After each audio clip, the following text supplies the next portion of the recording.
একটি গ্রাম, এরপর এইরকম বিস্তীর্ণ আমবাগান, একপাশে দেখবেন ফসলের ক্ষেত, 7-8 মিনিট হাঁটার পরে আরও একটি গ্রাম। আমাদের চাঁপাইনবাবগঞ্জের অধিকাংশ গ্রামগুলো ঠিক এইভাবে তৈরি হয়েছে, এইভাবে গড়ে উঠেছে।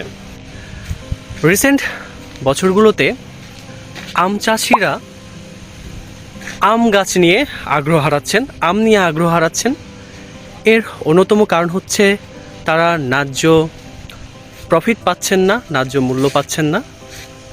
তো দেখা যাচ্ছে বড় বড় আম গাছ, বড় বড় আম বাগান, সেগুলো কেটে ফেলে সেখানে ফসল চাষ করছেন, এককালীন ফসল চাষ করছেন, গম চাষ করছেন, সবজি চাষ করছেন।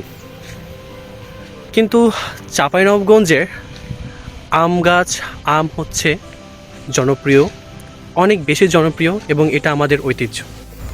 বহুকাল থেকেই আমরা আম গাছ নিয়ে গর্ব করে আসছি, কিন্তু বর্তমান প্রেক্ষাপট বিবেচনায় আমাদের চাঁপাইনবাবগঞ্জের আমের গাছ তার নিজস্ব জৌলুস হারাচ্ছে।